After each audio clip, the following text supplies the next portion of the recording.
Hello, everybody. We're going to go over and go ahead and go over the next section of Chapter 10, the developing of the national banking system. Now, yesterday, our last lesson, we talked about money, about what the use of money is, what the purpose of money is, the development of money over time, and today we're going to talk about the banking system. Now, it starts off with this video here. If you choose to watch it, that's fine.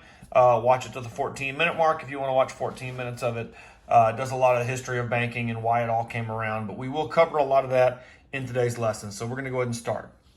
Now, early banking in America. Now, why is the national banking system developed? Now, what happened was there were many events that happened that led to this point. So it's kind of a history lesson a little bit today too, that led to the national banking system that we have today. So the first one is going to be about privately issued banknotes. Now, what happened was during the Revolutionary War, let's remember that when that war started, yes, we were, our colonies were semi-self-sufficient here in America, but we were still kind of reigned over by Britain, and so in England. So they were our military. They kind of controlled a lot of our trade. They had a lot of sanctions on us, a lot of taxes, all these things that, of course, we were revolting against. But what happened was we didn't have a lot of money because, of course, when it comes to fighting a revolution like this, you need money. You need to hire people to come in and teach people how to fight, because this war was very different than wars today, where the people that were fighting were literally the people that lived in that country. It wasn't like we had an American army. Our army was the English army. So we needed money to do this. So we got the idea of just kind of printing out money and trying to get money out in circulation for people to spend. And as we talked about yesterday, we didn't really have any money or any gold that backed up that currency. So it caused a major problem. And when the war ended, we actually found ourselves in a tremendous amount of debt. So we see here, of course, nearly 250 million continental dollars were printed. But by the end of the revolution, continental currency had become worthless, and people did not trust the government issuing anything except coins, because at this time, the coins were made of the precious metals. They were made of silver. They were made of gold. So, no matter how you made gold or made silver look, it still was gold and silver, and it had value. You could always melt it down and print it or mint it to look like something else if you wanted. But the paper money, you couldn't do anything with it. I mean, there was no purpose for it. There was no use for it. And like I said, because it, kind of pretty much got out that this currency was printed with nothing that backed it up, there was no real need to use it, and people did not trust it. Okay, so let's move on. Okay, oops, let me go back. Okay, so hold on. Okay, so what happened is that when it came down to this type of banking and what control the government should have, we see that you have these debates that came up between Alexander Hamilton and Thomas Jefferson. Of course, a lot of us have probably heard of Hamilton more nowadays because of the play. But these two guys, when we were trying to form this country, and after the Revolutionary War was over, these guys were, they had some pretty hot debates about what should happen. Now, what we see is that both these guys were in the cabinet. And in fact, Alexander Hamilton, he started out as being the very first Secretary of Treasury. That's why, everybody always kind of says on our money we have a bunch of dead presidents, but there are actually a couple guys on our money that were not presidents. I mean, Alexander Hamilton is one. He is on the $10 bill because he was the very first Secretary of Treasury. And then, of course, Benjamin Franklin is on the $100 bill. Neither one of those guys were presidents. So we'll go ahead and look here. So what we see is that their opinions of these two guys, Hamilton and Jefferson, really kind of spurned from the very first two political parties that came out. Okay, you had the Federalists and the Anti-Federalists. Of course, the Federalists were led by Alexander Hamilton. They favored a strong centralized banking system to develop the U.S. industry and trade. Okay, they also proposed a national bank to handle the government's funds, establish and monitor the other banks, and issue currency. Now, this required that government to have a lot of control and a lot of power. And you got to understand that a lot of people in America, especially at that time after that Revolutionary War, were tired of having a centralized figure to rule over them. England had done that. King George had done that. And they didn't want to do that. They wanted the states to have the rights. They wanted the national government to be small. Now, we're going to find that national government being small is going to lead into other problems, but of course, that's for your history lesson. That's not really for our economics lesson. Anyway, the Anti-Federalists were on the other side of that coin. They were led by Thomas Jefferson. They feared concentration of economic power at the national level would weaken the power of the states. And they supported a decentralized or state-regulated banking system. So you see, these anti-federalists wanted the states to have all the control. They wanted, like the colonies. The colonies wanted freedom from England. They want to be able to run themselves and rule themselves. Well, in this theory, they say, well, the states should do this. Well, the problem is the states do it. Then, you think about in Europe before the euro came around. Every country in Europe had its own currency. Well, in America, if they let this happen, every state would have its own currency. And you would literally have to exchange that currency from state to state to state. And then you look at states, let's say like a California or a Texas or a New York that produce a lot and are make a lot of money, as opposed to states that maybe don't make as much money as those states, like a Wyoming or a North Dakota, South Dakota, Montana, let's say. Well, would it be fair if we were supposed to be a United States to say, well, the currency in certain states is more valuable than other states? And so it was really kind of a mess. So this is really the big push why we did have that centralized banking system, so we could all have the same currency, all have the same value of our money. Okay? So moving on. Oops, keep getting twice. Okay. So the growth of the state banks. Now this, of course, is going to be your second event. Now, the new Constitution left the printing of paper currency to individual states. So that was a mistake, because we're going to see that, these individual states will start printing money. They start printing willy-nilly. And you better believe that these states start saying, well, I'm going to print more than the next state. We're going to become more, quote-unquote, wealthy. But it's not really being wealthy. It's printing more money and not having enough gold and silver to back it up. So you're devaluing your currency. So by 1811, the country had about 100 state banks. A state bank received its operating charter from the United States government. And these 100 state banks, they pretty much, operated independently of one another. Okay, so let's see here. Now, the problems with the currency, like it says, each bank issued its own currency in different sizes, colors, and denominations. As a result, hundreds of different kinds of notes could be in circulation in any given city. Banks can print more money whenever they want it, and counterfeiting became a major problem. So these are major issues. And again, this is going to lead to a lot of economic hardship and ruin in America until we get this thing figured out. Okay? Now, so we fast forward to around the Civil War, okay? And the next event that kind of comes in that kind of messes up a lot of these things and kind of makes us change our ideas about banking is going to be these ideas known as greenbacks. So let's talk about those here. To fight the Civil War, now we're all the way to the Civil War at this point, both the Union and Confederacy needed to raise enormous sums of money. Now, if we can remember from our U.S. history class, the North was, at the beginning of the war, was a little bit better off. They had a bigger population. They had industrialized, so they were able to produce more. They were able to generate more money. Now, the South, not to say that the South was a bunch of poor people. I mean, they had these major plantations and major farmers, but you got to understand, like in the North, you had a little bit of land with a whole lot of people that lived in it. And in the South, you had a whole lot of land with a little bit of people that lived in it. Okay? And of course, the whole lot of people, they were working in factories, they were living in these crowded cities, they were able to generate income. So there was a big difference between the two sides at this point. Okay, so of course, in order to fight this war, they need money. So like it says here, to raise this sum, Congress decided to print paper currency for the first time. Okay, so this means that basically the national government, the Congress, decided, okay, we are going to print American money, our national money, instead of the states printing this money. Okay, in 1861, it authorized the printing of 60 million in new currency that had no gold or silver backing. Congress simply declared that the notes were legal tender and must be accepted as payment. Now, of course, that's going to be a problem because there's nothing that backs it up. So when it says greenback, it basically means it's not backed up by gold, not backed up by silver. It's just kind of backed by the government.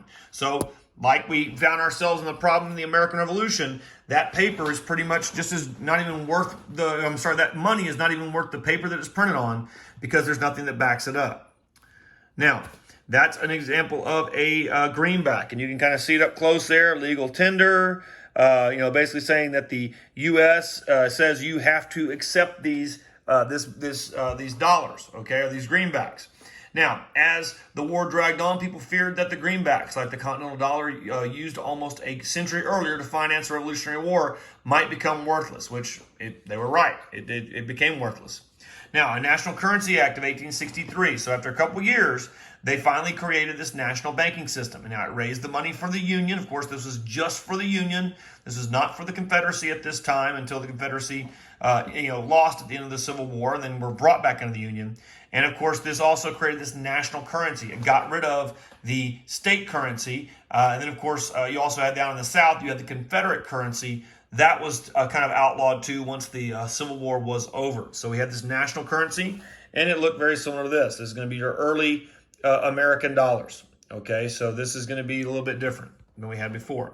Now, we'll also see that during this time, because they wanted to get people away from holding those gold coins and silver coins, okay? Of course, we talked about before that it's not real portable to carry a bunch of gold with you wherever you go, but the national government was looking at it this way. Well, if we could just give you this gold certificate and say that this is as good as gold and you give us your gold, the national government could start stockpiling that gold and then just print their money based on it, okay? That way that the national government is not going to just be penniless and they're just going to hope for the best and people are just going to kind of generate their own income.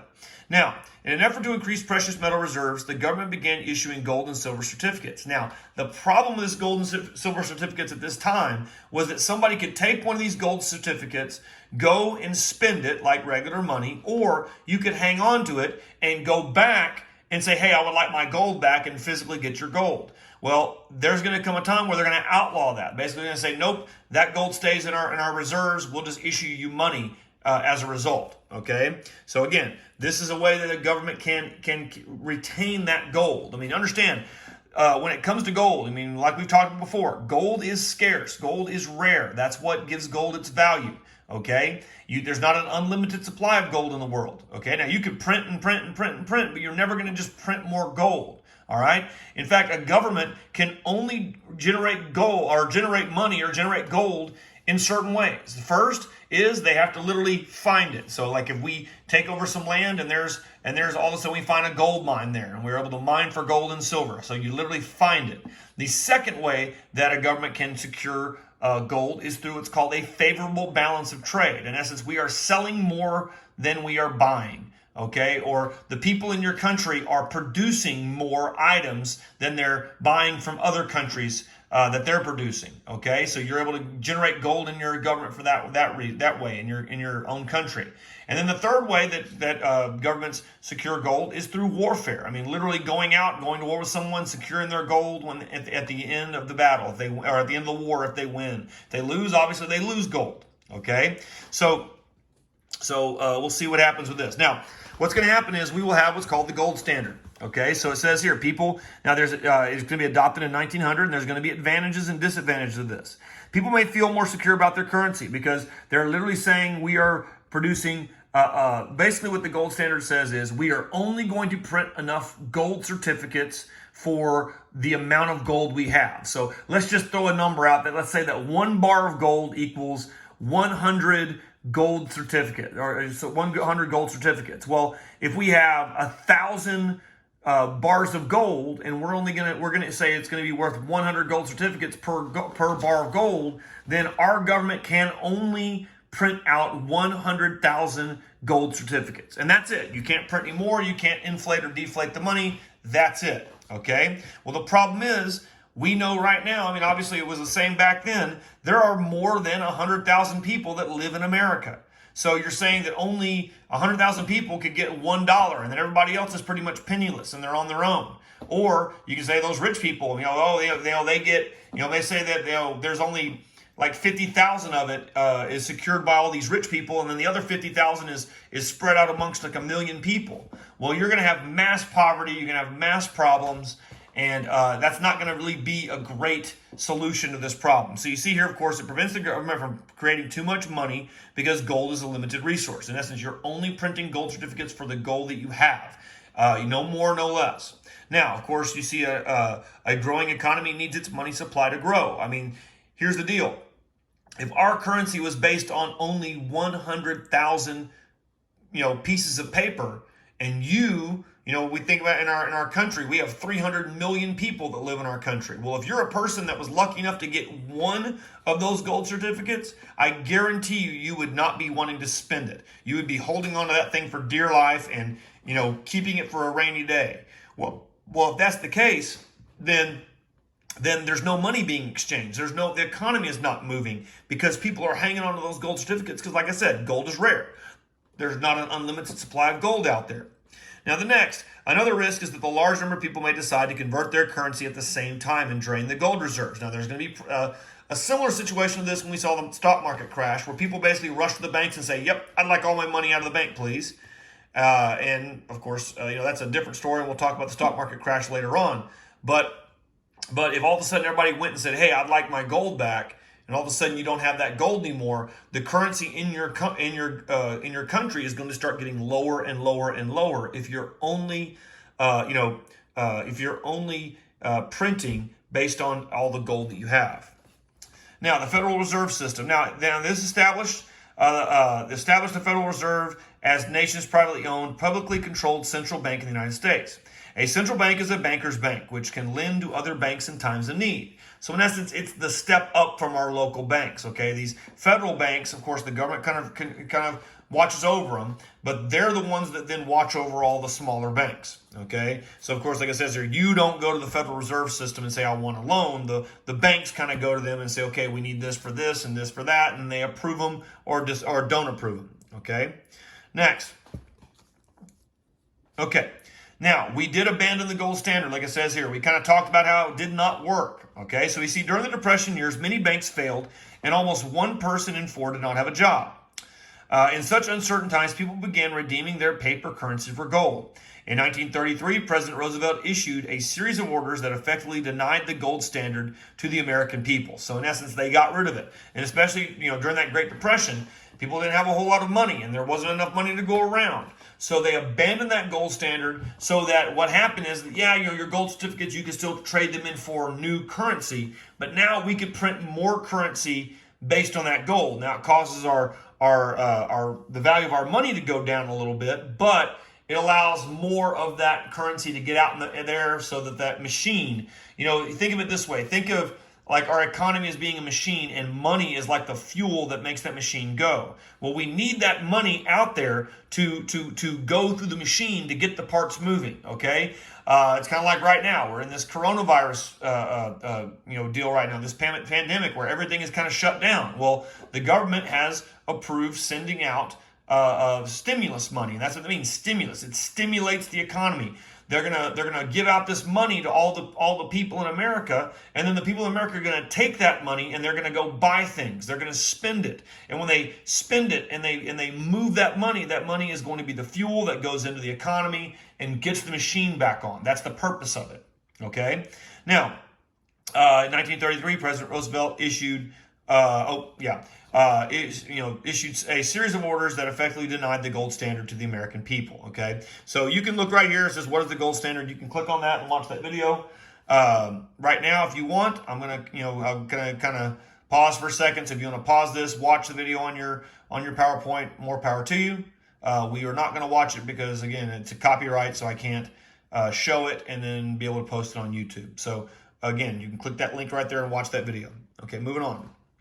Okay, Federal Deposit Insurance. Now, the FDIC. Now this is going to happen. Of course, you can see 1933 is when that thing's going to be established, and of course, this is going to be a direct response to the Great Depression. Okay, basically, what happened is that when the Great Depression hit, people you'd go put your money in that bank. Okay, well, you think about it, if like 1,000 people put their money in these banks. Well, understand that the bank doesn't just sit there and hold your money. The bank uses that money that you deposit in order to try to make more money. So what they'll do is they might invest in some stocks and bonds. They might give someone a car loan, let's say, or a home loan, or a student loan, or a small business loan. And what happens is somebody might come and say, "I need a loan for, let's say I need a $15,000 loan to buy a new car." Okay. Well, the bank will charge what's called interest. They will say, "Okay, we'll give you the $15,000, but then you make us these monthly payments, and then in the end, when you end up paying it all back, you end up actually paying about $20,000 back for that car that was $15,000. Well, that extra $5,000 is a profit. That's how the bank makes their money. Now, what happens sometimes if you're making your payments and everything is going good, sometimes your bank might sell your loan to another bank. So they said, yeah, we're done with this. We'll sell it to you and be out from underneath it, and then you can take it over. Okay? So that's all when everything's all well and good. Well, what happened was in the Great Depression, and what started the Great Depression was these banks started loaning out money to a bunch of people. And of course, these people started defaulting on their loans. Well, if they default, okay, and they don't pay it, well, what happens was that money that the bank loaned back out, they're not getting it back. And guess what? That was your money that you deposited in the bank that now is gone. Okay? Well, like I said, when the Great Depression hit, a bunch of people rushed the banks and wanted their money back, and the bank simply didn't have it. So it killed our economy. It definitely hurt our economy.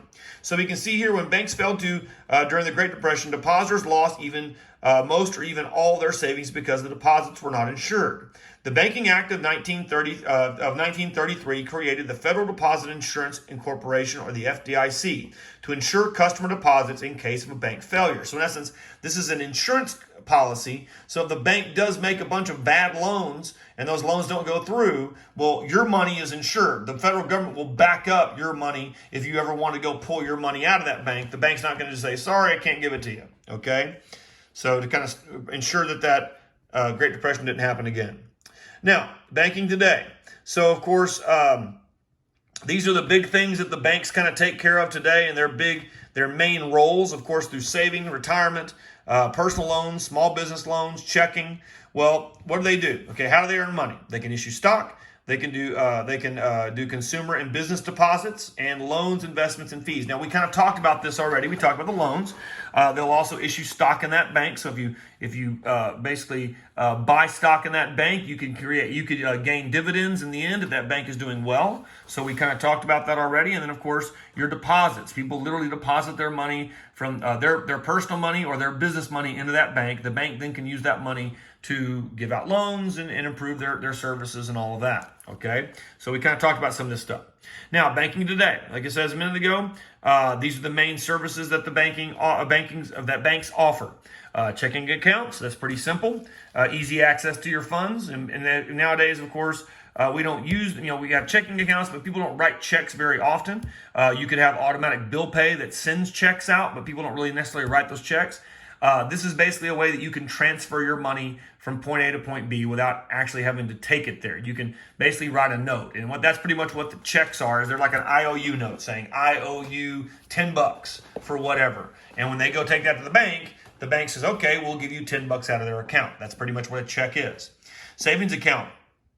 Now, a lot of times people will get these savings account where they put money in. Of course, the bank says, hey, the longer you keep your money in, we'll give you interest on that money that you leave in that bank account. Now, the problem is nowadays, there's not a whole lot you'd get on interest. I mean, I think it's like a lot of banks, if you put money in a savings account, it's like 0.001. I mean, it's like barely anything you would get off of a savings account. But the reason why they put that interest on it is because they want you to keep your money in that bank as long as possible. So again, they can take that money and they can invest it other places to try to make more money off of it.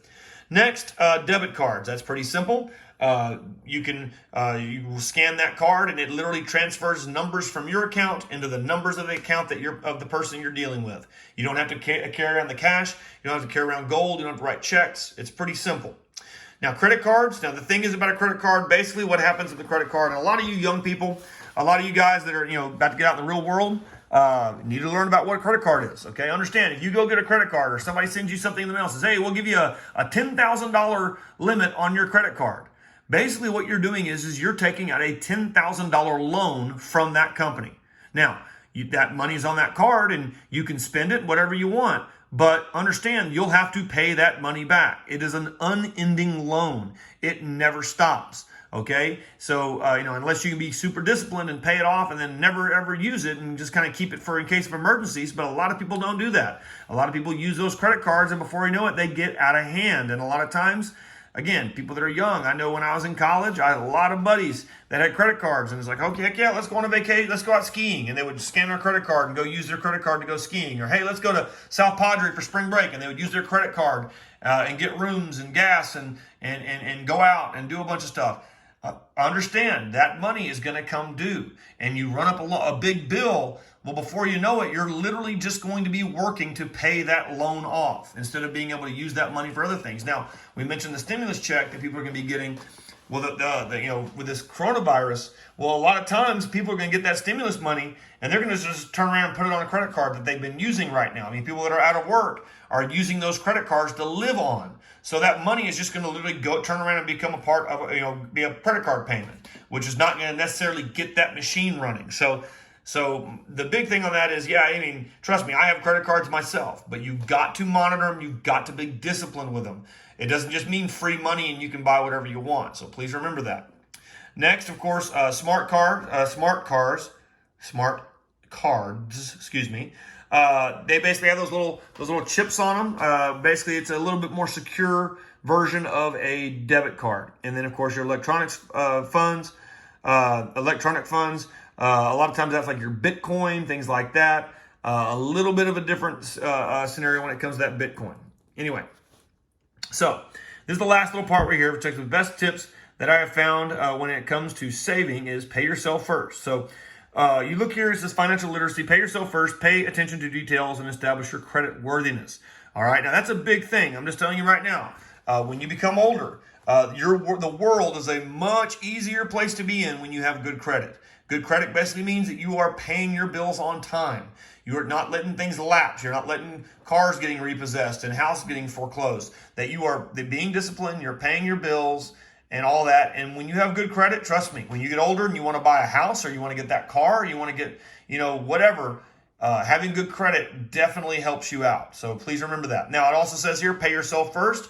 That's the big thing there. People do sometimes get over their head in debt on, buying all, cars and motorcycles and houses and a lake house and all in boats and all this stuff. And before you know it, all you're doing is when you work, you get a paycheck and that entire paycheck just goes to pay bills and you have nothing in the end for yourself. Well, trust me, as a worker, that is very unsatisfying to think I just put a month in of work and I have zero to show for it. I have no money to show for it because I'm paying all these bills, all these debts off. So remember that, okay? It definitely helps you out. So that is the lesson for today. That is, that's the last part right there. So that is chapter 10. Both the quiz and the vocab have been posted on Google Classroom. So please go ahead and work on those, and you can turn them in Sunday at midnight or by Sunday at midnight. All right, guys, we'll talk to you soon. Bye.